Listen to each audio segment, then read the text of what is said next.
before we dive into the milestone that is SNL's 50th, you've got a few milestones of your own that we've got to celebrate. I do. Oh, you're a little gal.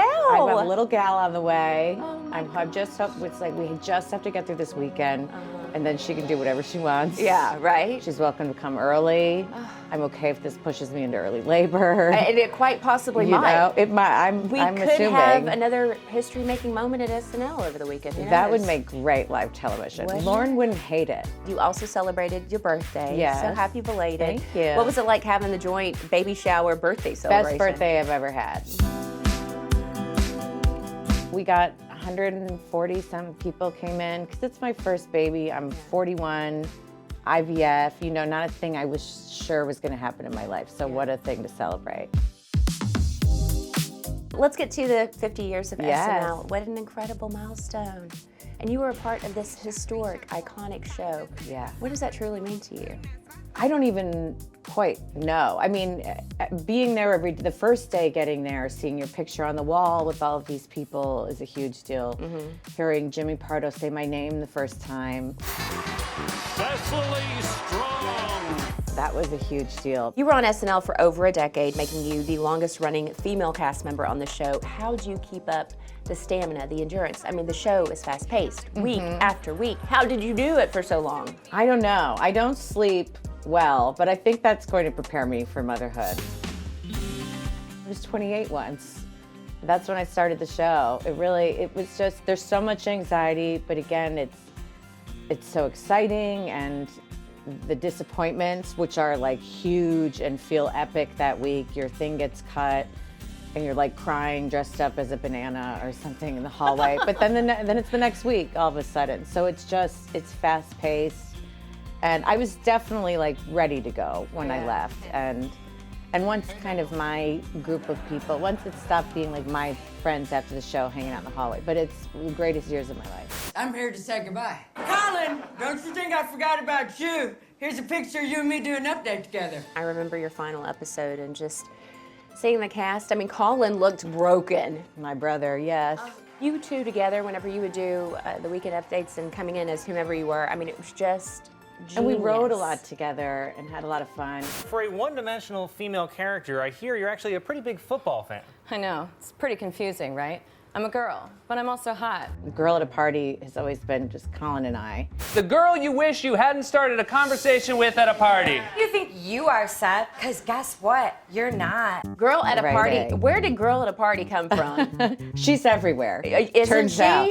Yes. I think it was a little bit me, and then it was a little bit of friends, and especially on Facebook in those early days when I was 28.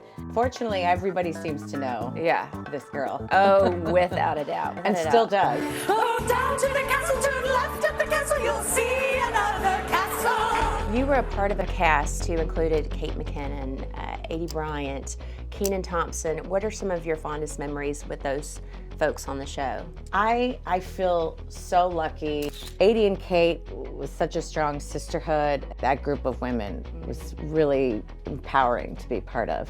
Kenan, I mean, does anyone have more fun than Kenan Thompson? And he makes everyone around him have fun. How was your weekend, Jenny? Spend it holding a fireplace poker and protecting my property. Now, your co-star Pete Davidson, Yes. he is getting a lot of buzz on the internet these I know. days. For years. Did you see the pictures that are circulating right now of Pete? I haven't. Can we cue What the am I missing? honey? My nephew. Oh married, my but- God! Wow, Pete. Yeah. It's like a basketball player. Tats removed. I know. So what does Auntie Cecily make of I your mean, nephew's pics? Pete's doing very well. He's much younger than I am, so he was like, I'm your fun aunt to me.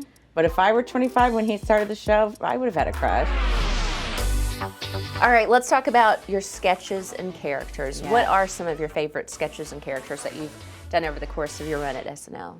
That's tough. I mean, the favorites, obviously, Girl at a Party, Janine Pirro. Janine Pirro was genius. If anyone watching is wearing a hearing aid, sorry, you're dead now.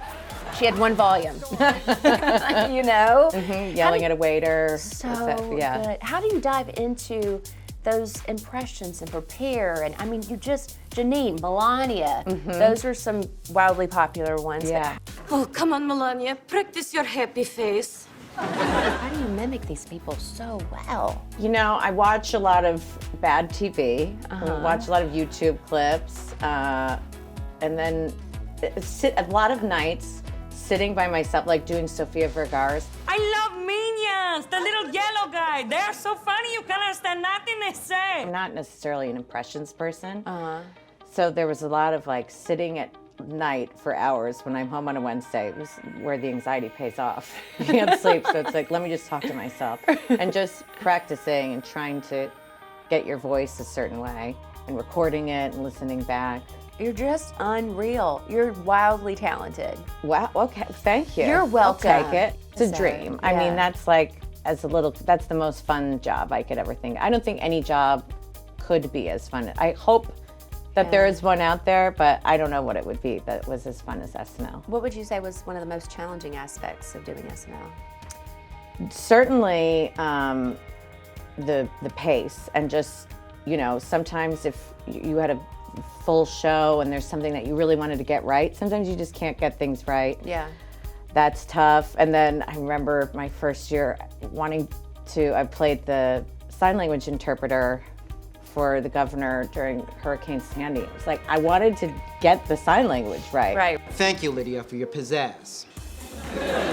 And I have a day to learn ASL. Oh my and God. like try to keep up with Fred, and knowing they're gonna cut lines, that it's gonna be edited. I'm like, but I'm not actually fluent. Right. So that was a tough moment. It's things like that. But you're kind of, it's exciting. Thrown in like, okay, let's do it. Let's try.